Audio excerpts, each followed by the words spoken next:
एक तरफ रिया चक्रवर्ती हैं जिसके ऊपर सुशांत को मौत की मुहाने तक पहुंचाने के संगीन इल्जाम है और दूसरी तरफ सुशांत की दोस्त अंकिता लोखंडे हैं जो सुशांत के परिवार को इंसाफ दिलाने के लिए जंग लड़ रही हैं।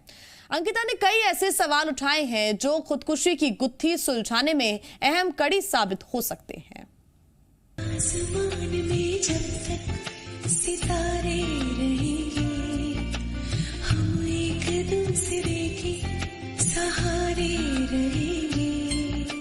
नजदीकियां क्या हो दूरियां,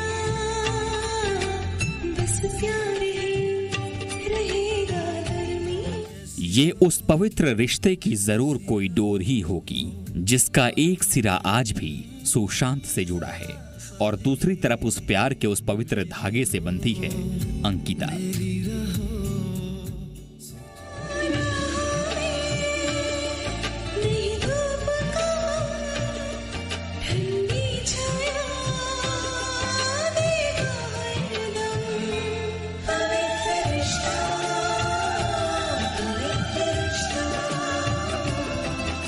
ये उस पवित्र रिश्ते की पराकाष्ठा ही तो है जिसकी वजह से भले ये दोनों दिल हमेशा हमेशा के लिए जुदा हो गए, मगर इनकी धड़कनों के तार हमेशा एक दूसरे के लिए उसी शिद्दत से झंझनाते रहे।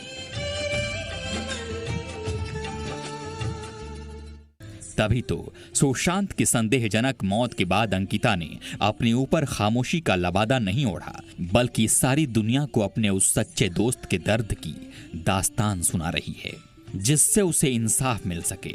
अंकिता की यादों का सुशांत कोई डिप्रेशन की दवाएं लेने वाला एक हारा हुआ आशिक कतई नहीं हो सकता।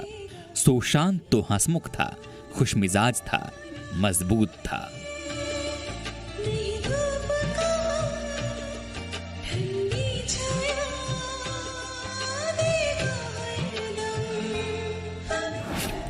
सुशांत ऐसे इंसान नहीं थे जो आत्महत्या करेंगे। जब हम साथ थे तो हमने कठिन परिस्थितियां भी देखी हैं।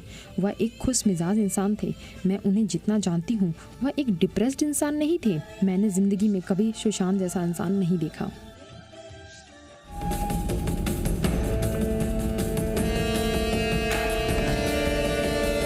सुशांत की मौत के बाद अंकिता ने पहली बार मीडिया के सामने अपनी चुप्पी तोड़ी। ऐसे वक्त में जब रिया सुशांत की मौत पर डिप्रेशन की थियरी गढ़ रही है, तब अंकिता ने उसे बकवास साबित करने में ज्यादा देर नहीं लगाई। जब हम रिलेशनशिप में थे तब वह डायरी लिखता था। वह अपने फ्यूचर का प्लान लिखता था। उसने लिखा था कि वह अगले 5 साल में एक मुकाम तक पहुंचेगा और आप यकीन कीजिए वह 5 साल में वहां था। आप सोचिए कि वह इंसान जो अपने फ्यूचर का प्लान करता था वह कैसे डिप्रेशन में रह सकता था। सुशांत की मौत की गुत्थी पर जैसे जैसे पर्देदारी की परछाई गहराती जा रही है, वैसे वैसे अंकिता की आवाज भी बुलंद होती जा रही है। उस पवित्र रिश्ते की खातिर वो अब मौन से मुखर हो गई है। अंकिता अब सुशांत की तरफ से उन तमाम लोगों से सवाल कर रही है जो 8 जून की उस काली रात को खुदकुशी साबित करने में जुटे हैं। रिया ने सुशांत को उस हालत में अकेला क्यों छोड़ दिया? अगर सुशांत की हालत ठीक नहीं थी तो रिया उसे छोड़कर क्यों गई? रिया ने सुशांत के परिवार को उसकी हालत के बारे में क्यों नहीं बताया? जिंदा दिल सुशांत खुदकुशी के लिए मजबूर क्यों हो गया? रिया ने सुशांत को संभालने के लिए क्या किया? सुशांत के लिए इंसाफ की लड़ाई लड़ रही अंकिता अब अकेले नहीं है। ऐसे कई लोग हैं जिनकी ये मांग है कि एक होनहार हीरो की मौत का सच जल्द से जल्द सारे जमाने के सामने आना चाहिए।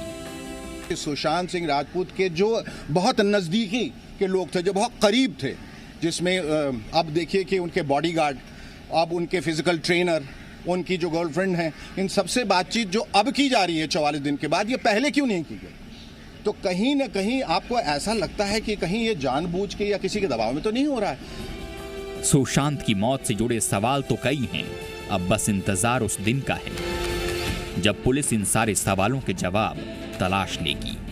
ब्यूरो रिपोर्ट, जी मीडिया।